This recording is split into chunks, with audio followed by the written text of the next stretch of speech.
En 2020 hice un vídeo en el que estuve durante una semana trabajando únicamente con el iPad, tanto para documentarme como para editar los vídeos y también para hacer el podcast diario de Expreso con Víctor. Y el resultado fue que el iPad no era el ordenador que se adaptaba mejor al trabajo que yo estaba haciendo en ese momento. Sin embargo, eso ha cambiado, tanto mi trabajo como el iPad.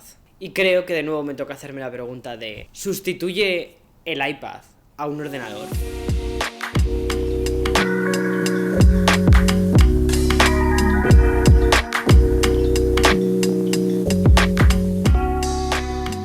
¿Te acuerdas de ese anuncio que lanzó Apple hace ya un tiempo en el que salía una chica utilizando el iPad en el jardín de su casa y le preguntaba al vecino ¿qué es eso? ¿Un ordenador? Y le respondía a ella ¿qué es un ordenador? What you doing on your computer? What's a computer? Ese anuncio recibió bastantes críticas, entre otras cosas por el momento en el que se hizo. Apple en aquel momento estaban trabajando en el chip M1 que después vimos en los MacBook. Pero los Mac que estaban lanzando en aquella época dejaban un poco de lado a ese público creativo y aquella pregunta de ¿qué es un ordenador? Daba la sensación de que Apple estaba dejando de lado a un público profesional que necesitaba ordenadores y se estaba centrando más en un público casual. Pero ¿qué pasaría si se hiciese ahora mismo esa pregunta? What you doing on your computer? What's a computer?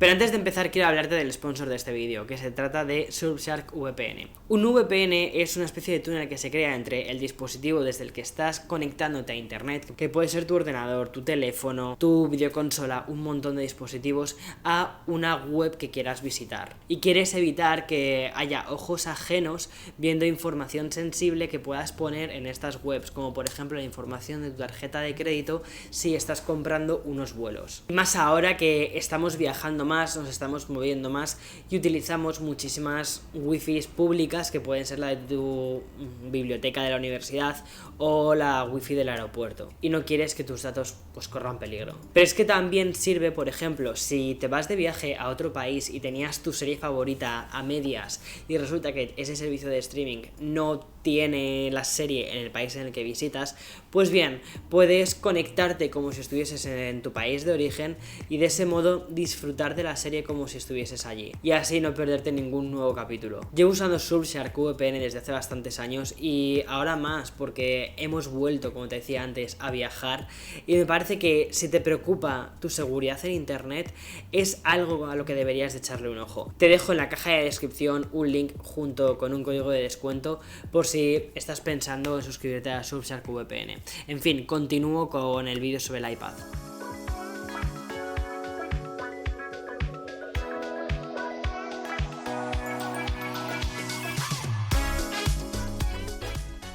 Los nuevos iPad, tanto los iPad Pro como los iPad Air, llevan el mismo procesador M1 que llevan los MacBook Air y los MacBook Pro, y también los Mac Mini y los iMac. Por lo que es muy fácil caer en la tentación de decir, oh, lleva el mismo procesador que el Mac, es un Mac. Pero no quiero que caigamos en ese error, porque el iPad no pretende sustituir al MacBook, sino complementarlo con todos los productos que Apple ofrece. Y hay cosas que hace mejor el iPad que un Mac y al contrario.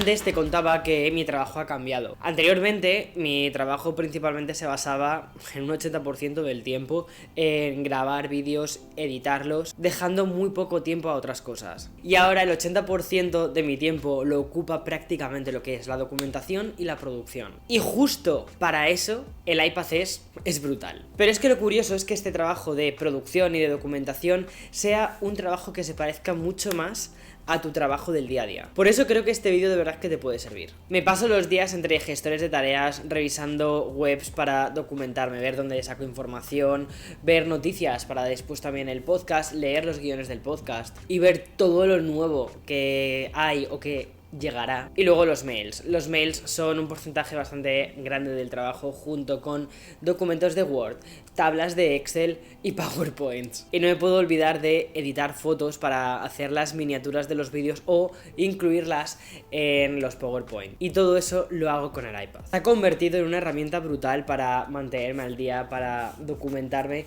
y también como una herramienta de productividad. Y entre otras cosas, por la forma que tiene el iPad, lo portátil que es y porque en cierta medida está como un poco a medio caballo entre ser un dispositivo que disfrutas de utilizarlo más como si fuese algo de ocio y algo más serio y más profesional, como un ordenador más tradicional.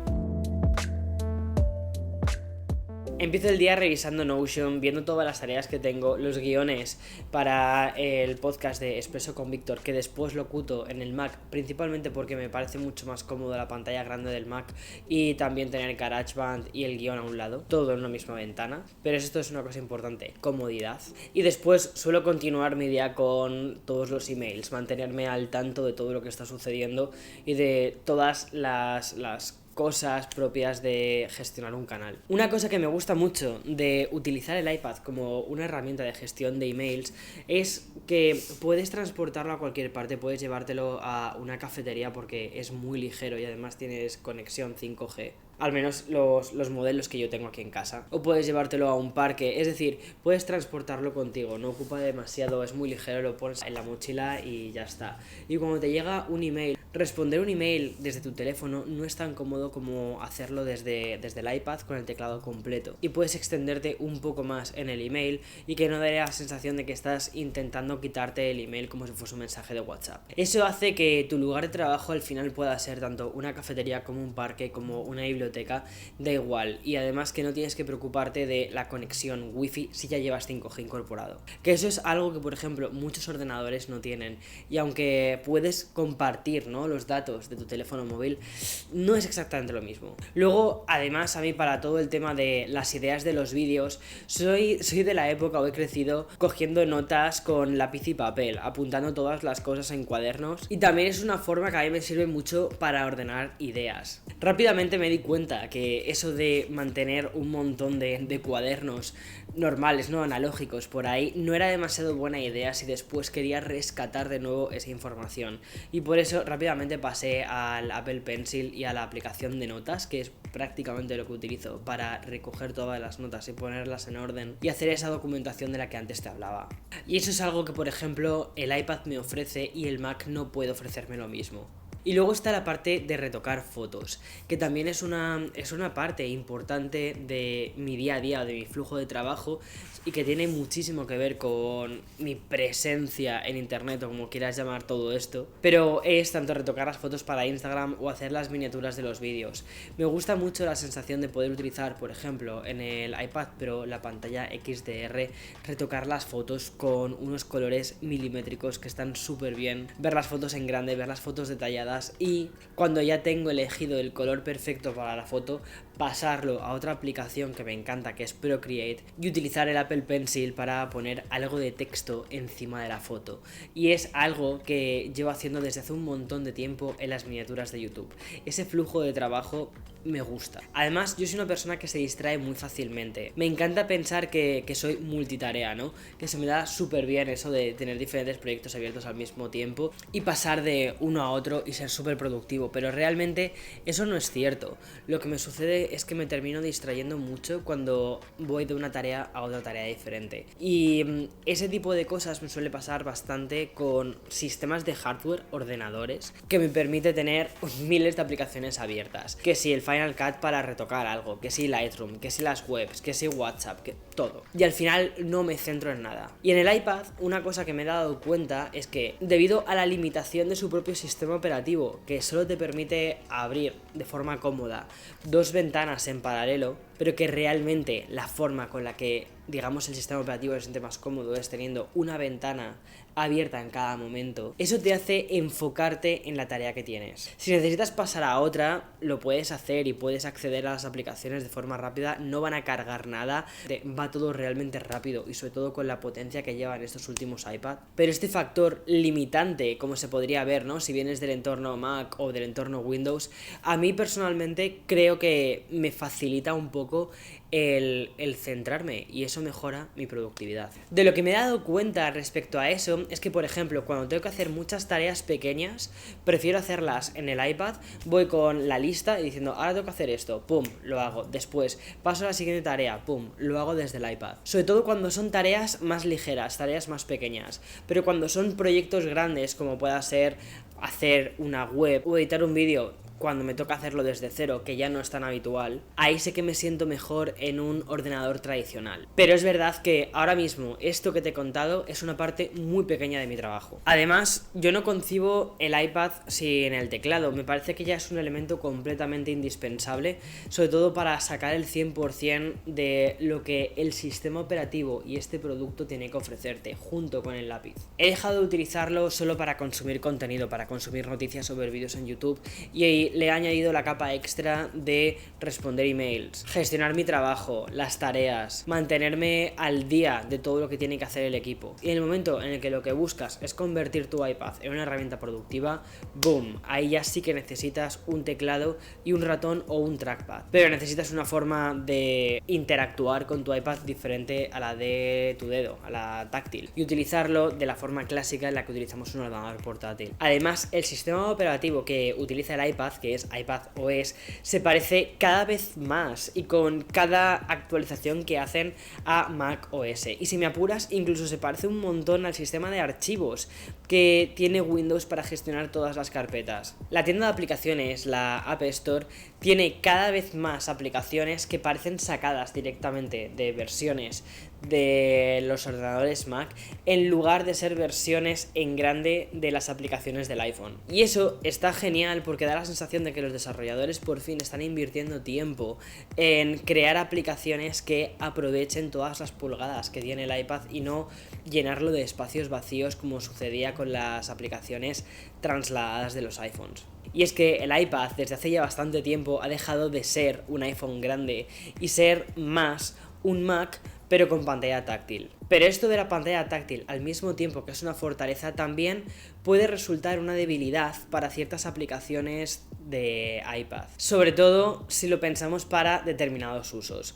Porque creo que, aunque me duela muchísimo, no voy a ver un Final Cut Pro dentro del iPad, vale, porque este tipo de aplicaciones están pensadas para ser utilizadas con un ratón y con un teclado, al igual que DaVinci y al igual que Premiere. Son proyectos grandes, son proyectos pesados y son proyectos donde necesitas milimétricamente saber dónde ubicar los clips, y eso lo tienes que hacer con el ratón. Y el iPad, su primera forma de interacción es el táctil. Pero oye, ojalá me equivoque y terminemos viendo ese tipo de aplicaciones dentro de los iPad. Yo a esto lo veo como una herramienta que, si la entiendes, si sabes dónde están sus fortalezas y también conoces sus debilidades, es decir, la usas como una herramienta que vaya a dar una respuesta a tu trabajo del día a día, es donde te das cuenta que el iPad, y sobre todo iPadOS, está junto con Linux, Ubuntu, macOS, Windows, Chromebook, es decir, en la línea de una nueva generación de sistemas operativos que dan respuesta a diferentes tipos de personas y a diferentes tipos de trabajo. Porque al final el iPad no es el sustituto de un ordenador, sino que al final es otro ordenador más, con un sistema operativo determinado y con una forma determinada. Y a día de hoy en él puedo hacer prácticamente casi todo mi trabajo. Pero al igual que dije en el vídeo que hice sobre el iPad en 2020, no puedo prescindir del Mac para hacer ese 10% que a veces me toca hacer y donde me siento en determinadas tareas más productivo. Pero tampoco puedo prescindir del iPad porque cada vez hay más tareas en las que me siento más cómodo utilizando el iPad que el Mac. Y esto a día de hoy es más o menos el 90% de ellas. Porque realmente para mí el iPad se ha convertido en lo que en esencia eran los ordenadores personales. Un ordenador muy, muy personal.